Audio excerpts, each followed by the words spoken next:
असंयम साधक को नष्ट कर देता है। संयम से रहो। आपसे कई बार प्रार्थना की सत्संग में कि यदि आप 2 चपाती पाते हैं तो उसी के अनुसार कितना भी अच्छा भोजन उतने लीजिएगा। आपका भोजन का संयम होना चाहिए, आपके शयन का संयम होना चाहिए, आपके दिनचर्या का पूरा नियमावली होना चाहिए। संयम नियम साधना में चाहे गृहस्थ हो चाहे विरक्त हो, बहुत बड़ा इनका योग है। असंयम नहीं है। कभी मन आया तो 7 बजे जग गए, कभी मन आया 5 बजे जग गए, कभी मन आया 1 बजे जग गए, ऐसा नहीं होना चाहिए। असहिष्णुता, सहनशीलता ना होना साधक के प्रेम प्राप्ति में बाधक लक्षण है। हर बात को सहन कर जाओ। सहनशीलता सहत सहत बाढ़े भगति गृह तन गुरु हित गात। अपवित्रता, कई बार इस पर चर्चा हुई है। आजकल बड़ी अपवित्रता के चांस हैं, जैसे शौचालय और बाथरूम एक ही में सब है, प्रायः ऐसा ही है। कुछ लोग उसी में लघु शंका करते हैं, बैठकर पूरे अपवित्र हो जाते हैं। अगर शौच वाला वो स्पर्श हो जाए तो जितना स्पर्श हो जाए वो कपड़े सब धोने चाहिए। कुछ लोग तो बैठ के ही लघु शंका उसमें करते हैं, बनने को बोले हाथ धो लिए बस हो गए, पूरे अपवित्र हैं। वैष्णव पद्धति उसे स्वीकार नहीं करती। कैसे महापुरुषों का दिन। कल दर्शन किए, जब प्रसाद पा रहे थे वो वृद्ध वैष्णव, तो ऊपर के वस्त्र हटाकर नीचे की धोती, कितना पवित्र पवित्रता।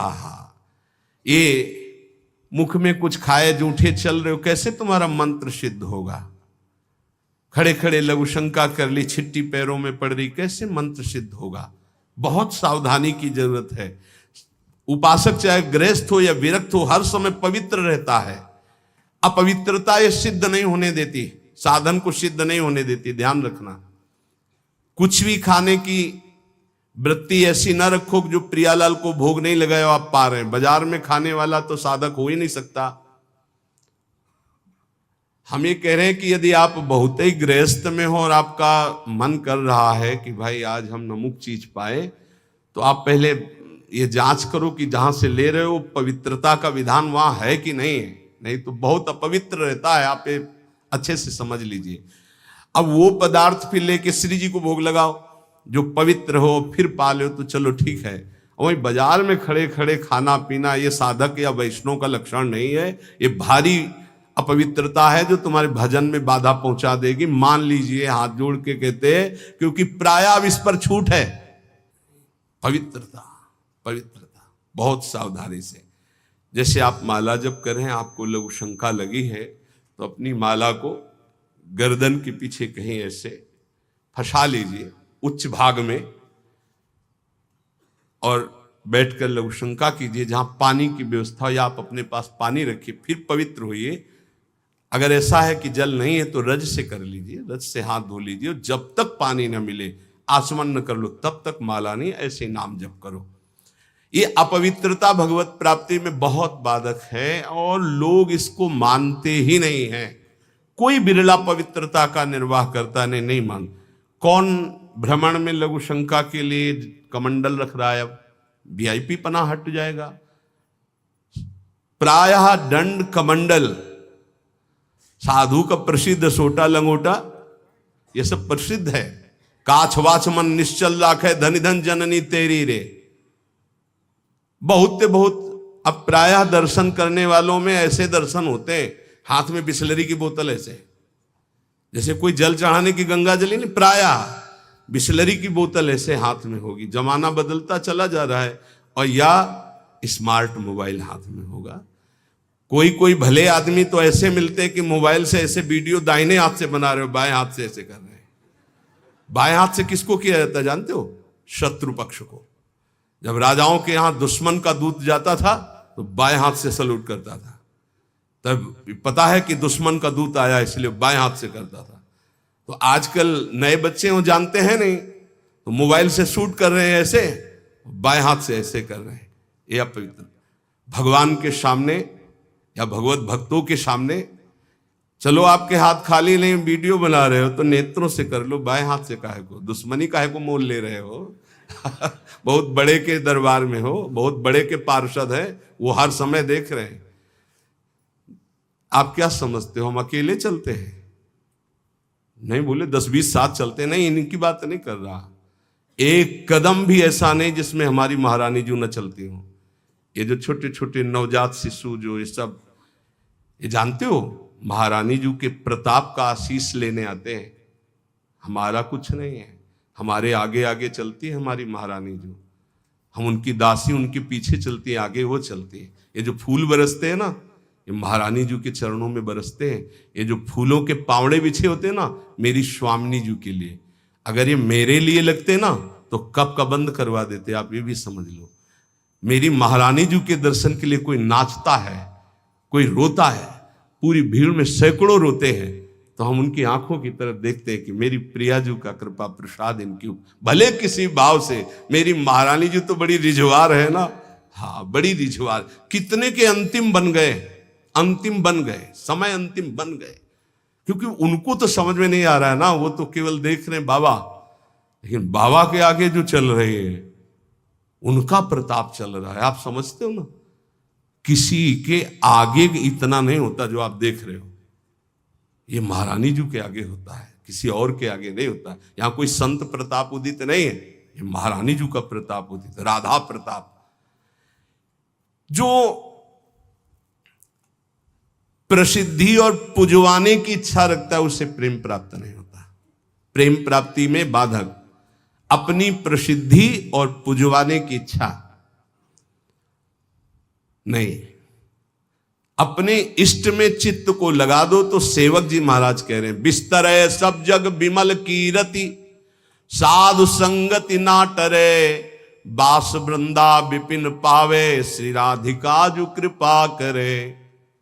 अपने आप जगत में विमल कीर्ति का विस्तार हो जाता है जो प्रियालाल में चित्त जोड़ता है।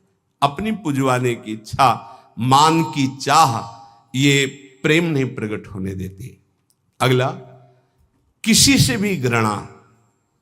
जैसे कोई भी किसी भी तरह का है, किसी भी धर्म का है, कैसे भी आचरण करने वाला है, अगर वो हमारी महारानी के दरबार में आता है तो उसको हम भगवान की तरह आदर करेंगे। उसको एक, जैसे हम सबका आदर करते हैं ऐसे उसका आदर करेंगे। किसी से भी घृणा नहीं त्रिभुवन में, ये तो पक्का समझ लीजिए, किसी से भी घृणा नहीं। घृणा शब्द भक्त के हृदय में नहीं होता, किसी से भी घृणा नहीं।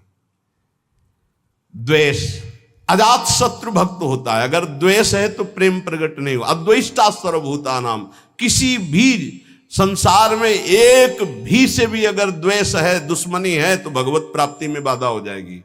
अजात शत्रु, तुम्हें गाली दे, सर झुका लो, वो तुमसे द्वेष मान रहा है, तुम उससे द्वेष कभी मत मानो। जब दिखाई दे तो नेत्रों से प्रणाम कर लो। और निर्दयता, ये प्रेम में बाधक है। कभी किसी के प्रति कठोर व्यवहार वाणी के द्वारा, मन के द्वारा, तन के द्वारा ना करे। दुराग्रह है, ऐसा होना ही चाहिए, ये कभी हट ना करे। जोई प्यारो करे, सोई मोई भावे। ध्यान रखिए, दुराग्रह कभी प्रभु से भी न करे कि नहीं प्रभु इतना तो होना ही चाहिए, गुरुदेव इतना तो होना ही चाहिए। नहीं, जोई प्यारो करे, सोई मोई भावे। चपलता, जल्दीबाजी, चांचल्यता, ये साधक में नहीं होनी चाहिए। गंभीर स्वभाव, जो कार्य करे बहुत ठीक से करे। एक साधक अपनी सेवा में है, उनसे आप कोई भी जल्दी काम को वो नहीं करेंगे। कार्य दे दो, छोड़ दो। अगर पात्र मार्जन करना है तो जब वो मार्जन करके निकले बाहर तो आप देख लेना निर्दोष हर पात्र चमकता हुआ मिलेगा। पर आप कह दो 5 मिनट में करो तो नहीं करेंगे। जो सेवा दोगे वो सेवा होगी, पर सांगो पांग होगी, उन्हें छेड़ो मत। वो अपने आप पूरा नाम जप करते हो, एकदम पोछा लगाना छोड़ दो, उसे बोलो मत, बस सेवा दे दो। वो आराम से पूरे भवन में पोछा लगा के शांत, उसे छेड़ो मत। अगर जल्दी करो तो पोछा रख दे, खड़ा है, आप छेड़ो मत, सेवा दे दो। तो जब वो सेवा में होते तो हम कह देते उसको छेड़ो मत, वो अपनी सेवा पूरी सांगो पांग करेगा, पर उसे छेड़ो मत। ऐसा ही उपासक का स्वभाव होना चाहिए। हम जिस कार्य में लगे सांगो पांग उसमें लगे, गंभीरता पूर्वक लगे, जल्दीबाजी नहीं, चांचल्यता नहीं। ये प्रेम प्राप्ति के लिए आवश्यक है। कैसे कैसे? अगर आप वचन रूपी लक्ष्मण रेखा के अंदर रहोगे तो माया रूपी रावण तुम्हारा हरण नहीं कर पाएगा, तुम्हारी बुद्धि रूपी सीता का अपहरण नहीं कर पाएंगे। राम जी वरण कर लेंगे बुद्धि रूपी सीता का, श्याम जी वरण कर लेंगे। भीष्म पितामह अंतिम समय कहते हैं, हे श्री कृष्ण मेरी कुंवारी बुद्धि को स्वीकार करो, आज तक इस बुद्धि को कभी किसी ने स्पर्श नहीं किया, ये बुद्धि कुंवारी है, वरण कर लो इसको। लेकिन हमारी बुद्धि का तो अपहरण हो गया है, विषयों ने अपहरण कर लिया है। क्यों? क्योंकि हम गुरुदेव के वाक्य रूपी लक्ष्मण रेखा के अंतर्गत नहीं रहे, हम रेखा क्रॉस कर गए, अश्रद्धा कर ली, उनकी आज्ञा नहीं मानी, अवहेलना कर दी, कुतर्क। नहीं, ऐसा कैसे हो सकता है? बहुत विचित्र गुरुजनों की वाणी में सामर्थ्य होती है। कभी गुरु की वाणी पर अविश्वास करके कुतर्क नहीं करना चाहिए। अधैर्य, अगर उपासक में धैर्य नहीं है तो प्रेम प्रकाशित होने में बाधा पड़ जाएगी। बड़ी समस्या आ गई है, बड़ी नहीं, धैर्य पूर्वक टिके रहो। अच्छा, ये कभी हमारे हृदय में गुरु प्रताप से नहीं आया कि किसी का आश्रय ले ले, या कहीं चले जाए, या कहीं पूर्व जीवन में कोई फोन कर दे, या किसी को इशारा कर दे, बस ये था कि अब मरना है और धाम में भगवत चिंतन करते हुए मरना है। धैर्य से कभी विचलित ना हो। अगला है अनिश्चय। ये बहुत साधकों में पाया जाता है। एक दिन गुरुदेव भगवान ने कहा, जब साधक घर से निकलता है तो उसका वैराग्य अग्नि के समान होता है, उसे ज्वाला की तरह रोज बढ़ना चाहिए। उसका वैराग्य शीतल क्यों हो जाता है, ठंडा क्यों हो जाता है? उसका वैराग्य तो प्रतिदिन और तेजस्वी होना चाहिए। उसका कारण है अनिश्चय। सुख सुविधाएं भोग मिले और जीवन बढ़िया कट रहा है। हे, जीवन काटने के लिए नहीं, जीवन मिटाने के लिए हम आए हैं, अस्तित्व मिटाने के लिए आए हैं। हमारा निश्चय है कि प्रिया प्रीतम की प्राप्ति के लिए हर भोग को छोड़ना है और प्रभु को प्राप्त करना है। वैरागी वही है जो समस्त भोगों के बीच में रहता हुआ भी भोग स्वीकार नहीं करता, केवल अपनी दिनचर्या और भगवत प्राप्ति के हेतु जीने के लिए केवल उसको धारण करता है। ऐसे बहुत से संत अपने। अभी एक उपासक बच्चा है, पूछा, है तुम्हारी बनियान में रंग लगा है, रंग वाली बनियान क्यों पहने, दूसरी पहन लो ना। जैसे आपकी आज्ञा पर काम चल रहा है ना अभी शरीर के, नहीं बदल, वैसे जैसी आपकी आज्ञा पर काम चल रहा है ना, हाँ ठीक है जाओ। अच्छा लगा कि धैर्य से वैराग्य की पुष्टता, काम चल रहा है ना, अच्छा है। अनिश्चय हमारे हृदय में जब होता है तो हमें भोग गिरा देते हैं। हमारा निश्चय क्या था? हम प्रभु की प्राप्ति के लिए जानबूझकर समस्त भोगों का त्याग करते हुए सच्चिदानंद रस में स्थित होंगे, फिर हम क्यों डिग गए? इसका मतलब हमारे निश्चय में कमी थी। अनिश्चय, हमारा निश्चय था कि हम अपमान को सहेंगे, हम निंदा को सहेंगे, हम तिरस्कार को सहेंगे, हर कष्ट सहेंगे, पर हे नाथ आपको प्राप्त करेंगे, आपका भजन करेंगे। कहां गया वो निश्चय? थोड़ी सी कोई अपमान की वृत्ति आई, हम गुस्सा हो गए, थोड़ा सा तिरस्कार हुआ, हम परमार्थ छोड़ दिया, थोड़ा सा कोई भोग आया, हम भजन छोड़ दिया, भोग में राजी हो गए। कहां गया हमारा निश्चय? इसका मतलब अनिश्चय है हमारे हृदय में, लक्ष्य का निश्चय नहीं है। संशय, पता नहीं भगवान में सुख है कि भोगों में सुख है, पता नहीं इस मार्ग से भगवान मिलेंगे कि नहीं मिलेंगे, पता नहीं जिनके सहारे भगवान की प्राप्ति कराएंगे कि नहीं कराएंगे। कई तरह संशयात्मा विनश्यति, वो भ्रष्ट हो जाएगा, गिर जाएगा। असंयम, ये बहुत खास बात है। पर निंदा सुनना, पर निंदा करना, पर चर्चा करना, ये प्रेम में बहुत बाधक है, कई बार चर्चा हो चुकी। और बाहरी वेशभूषा बनावटी नहीं होना चाहिए, इसकी भी चर्चा हुई है कि बढ़िया क्रीचदार कपड़े, कोई बड़े उपाधि युक्त महात्माओं की बात अलग हो, तो गुरुजन है, आचार्य है, लेकिन साधक के लिए बात कह रहे हैं वेशभूषा बहुत शांत रखनी चाहिए। जो गुरु प्रदत्त वेशभूषा है, और जब तक वस्त्र शरीर धारण करने योग्य की रक्षा कर रहा तब तक बदलना नहीं चाहिए। बहुत परमाणु होते हैं वस्त्रों में, जैसे ऊपरी अचला है, ये तो वर्षों चलेगा, बदलने की जरूरत नहीं। जैसे आपको मिल रहा है तो आप रोक सकते हो, उड़ाया जा रहा है आप औरों को उड़ा दीजिए, मेरे पास है, बहुत कृपा। ये जरूरी नहीं कि सबको उड़ाया जा रहा है तो हम ले रहे हैं। जैसे भेंट है, वस्त्र है, अगर वो सम्मान के लिए आपको दिया जा रहा है, आपको आवश्यक नहीं है, तो आप हाथ जोड़ सकते हो, प्रसाद दे दीजिए, ये नहीं। इससे आपकी भक्ति बढ़ेगी और गुरुजन आप पर प्रसन्न होंगे।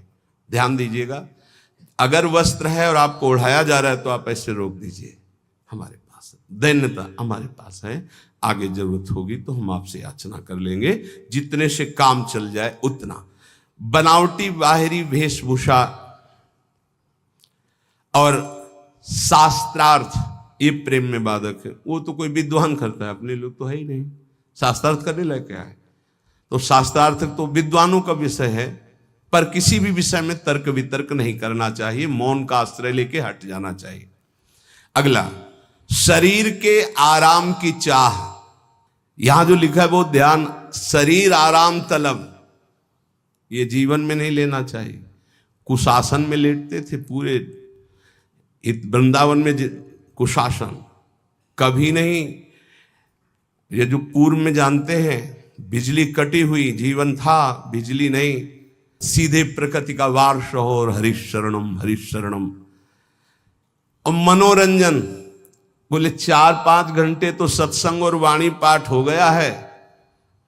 अब वो वाला मोबाइल टच वाला कौन सा कहते हैं, स्मार्टफोन, अब उसमें अब हमको तो सब बातें आती नहीं, सीरियल कहते हैं कि क्या कहते हैं, वो जो देखते हैं,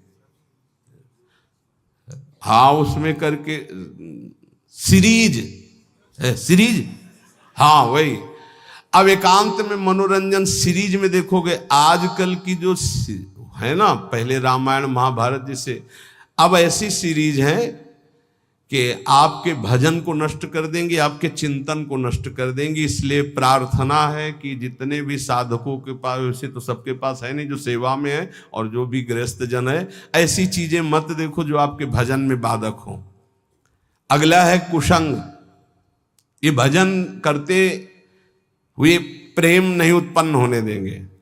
चलो अब थोड़ी देर निकलते हैं चल के, और बातचीत और ऐसे कुसंग ना होने पाए। जाके संग कुमति मति उपजे, करत भजन में भंग, तजोरे मन हरि विमुखन को संग।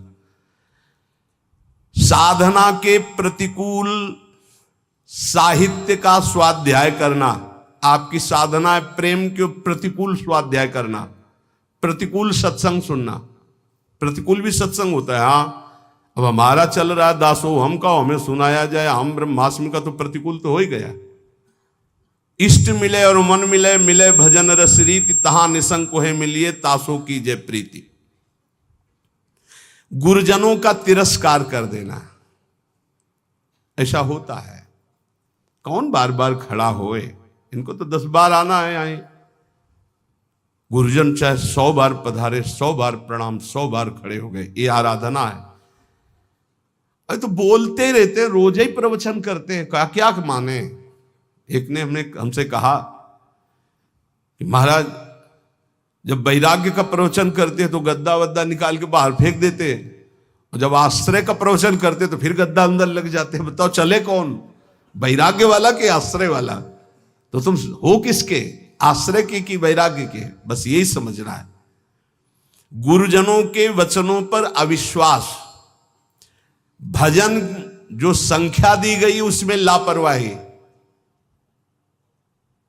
बहुत ज्यादा संख्या नहीं दी थी, एक दिन कहा था सब लोग 11 माला तो कर ही लिया करो। और ईमानदारी से बताओ बेईमानी कितनी है इसमें। 11 माला मात्र नहीं, अगर कर रहे हो तो ठीक है, वैसे तो, पर 11 माला की संख्या कितने लोग पूरा करते हैं अपना देख लेना भैया। जो नियम दिया गया उसमें लापरवाही नहीं होनी चाहिए, बस ये बात देख लो। जो विशेष सेवा में लगे हुए रात दिन, उनको भी युक्ति बताइए कि तुम्हारा कैसे पूरा होगा। लेकिन जिनको समय है उनको 11 माला संख्या तो करनी ही चाहिए, निज मंत्र की, शरणागत मंत्र की।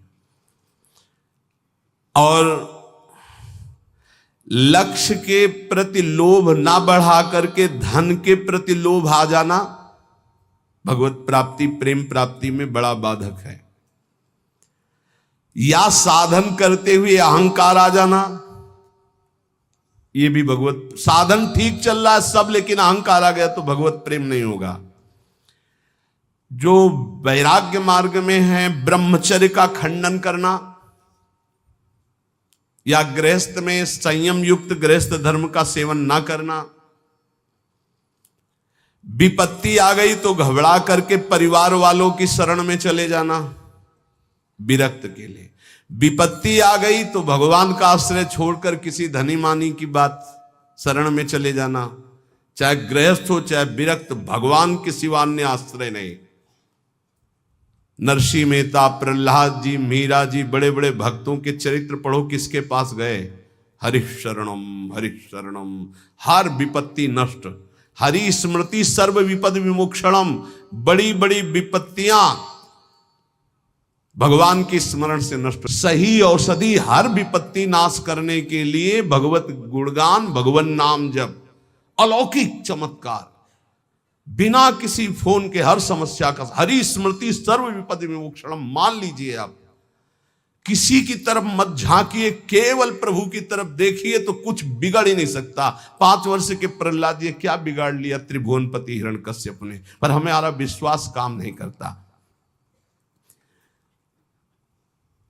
किसी भी मनुष्य को, संपत्ति को, सुख भोग को, पद को, ममता को भगवान के समान न रखना।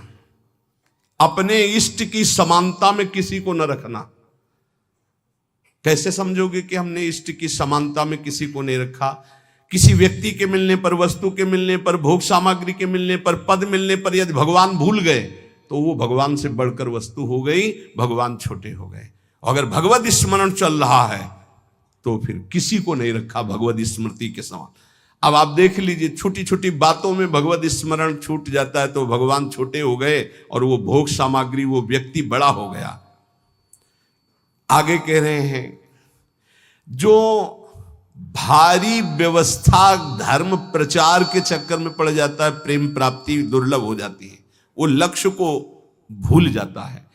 इतने दोषों से यदि बच जाया जाए गुरु कृपा से, तो सहज भजन में रुचि हो जाए और भगवत प्राप्ति हो जाए और प्रेम प्राप्ति हो जाए। आहार दोष, अस्वस्थता, आलस्य, प्रमाद, पुरुषार्थहीनता, अश्रद्धा, कुतर्क, अधैर्य, अनिश्चय, संशय, असंयम, असहिष्णुता, अपवित्रता, प्रसिद्धि, पुजवाने की इच्छा, मान की चाह, घृणा, द्वेष, निर्दयता, दुराग्रह, चपलता, जल्दीबाजी, परदोष दर्शन, परनिंदा, परचर्चा, बाहरी वेशभूषा सजाना, विवाद, शास्त्रार्थ करना, शरीर के आराम की चाह, विलासिता और दूसरों से सेवा कराने की आदत बनाना, लोक में मनोरंजन करना, कुसंग करना, साधना के प्रतिकूल, साधना के अनावश्यक साहित्यों को पढ़ना, अनावश्यक बातों को सुनना, साधना के प्रतिकूल सत्संग सुनना, भजन में लापरवाही, गुरु के वचनों पर अविश्वास, दूसरे साधन और लक्ष्य के प्रति लोभ और विपत्ति में घबरा जाना, ब्रह्मचर्य का नाश करना, साधना में अभिमान करना, कर्तव्य को भूल जाना, प्रभु के समान किसी को भी मानना नहीं। मतलब ये समझना, हम सबको प्रभु मानते हैं, लेकिन प्रभु के समान का मतलब है कि प्रभु जहां हमारे हृदय में है वहां किसी का स्थान नहीं। अगर वो स्थान दे दिया तो भगवत स्मरण चला जाएगा, उसकी स्मृति आ जाएगी। और विशेष विशेष कारणों से लक्ष्य को भूल जाना, ये भगवत प्राप्ति में बहुत बाधक है। तो उपासक सावधान होकर के निर्दोष स्थिति प्राप्त करने के लिए निरंतर नाम जप करता हुआ गुरु आज्ञा के अनुसार चले तो इसी जन्म में प्रेम और भगवत प्राप्ति प्राप्त हो जाती। शेष चर्चा आगे। श्री राधा वल्लभ लाल की।